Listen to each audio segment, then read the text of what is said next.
Alors les ponts thermiques, on va en avoir différentes sortes en général sur un bâtiment. On a des ponts thermiques linéiques qui sont tout ce qui est jonction de différentes parois, jonction mur-toiture, mur-plancher. Et après on aura tout ce qui est pont thermique ponctuel. Ça va être notamment les accroches par exemple des isolants sur la paroi. Alors si on n'a pas de traitement de pont thermique, on peut avoir des problèmes de condensation. C'est-à-dire qu'à un endroit, on a un point froid. Sur ce point froid, comme il y a une grande différence de température, notamment en hiver, entre l'intérieur et l'extérieur du bâtiment, il y a ce qu'on appelle un point de rosée qui se crée. Et si on ne vient pas isoler à cet endroit-là, on peut avoir de la moisissure qui se développe. Et donc le problème sanitaire par la suite. Avant la rénovation, il y avait pour ainsi dire pas d'isolation. Donc pas de traitement de pont thermique particulier.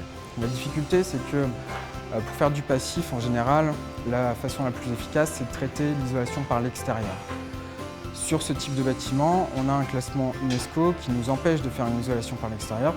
Donc on doit revoir toute l'isolation par l'intérieur. Et là, on a énormément de ponts thermiques à traiter.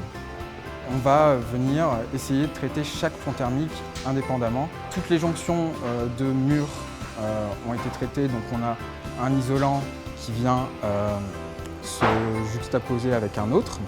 Tout ce qui va être liaison entre mur et plancher bas, même chose. On va essayer d'avoir les deux isolants qui se touchent pour dire d'éviter d'avoir une jonction déperditive.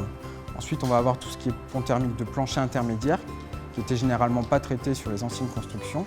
Donc là, on est venu enlever une partie du plancher, la partie qui est directement en contact avec le mur extérieur, pour mettre un isolant sur toute la périphérie du plancher, qui lui va être en continu avec l'isolant vertical qui vient traiter la paroi en elle-même.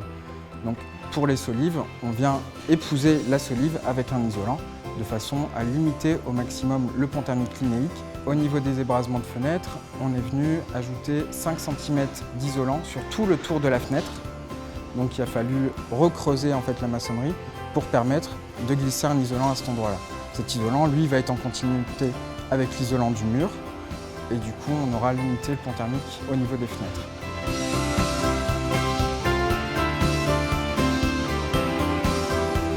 L'ancien escalier était lui directement en contact avec la paroi. Aujourd'hui, on vient totalement le décaler par rapport à la paroi pour glisser un isolant qui sera ici du béton de chanvre. Et ensuite, on va avoir tout ce qui est mur de refend notamment. Pour solutionner le problème des ponts thermiques, nous avons fait la découpe des murs de refend au niveau de la connexion entre les murs de refend et les façades. Ça permet le passage de l'isolant pour annuler ce pont thermique. Nous avons procédé à la découpe des murs, à la fixation de tiges filetées inox et à la création d'un poteau béton pour continuer à avoir une liaison mécanique entre les murs de refend et les façades.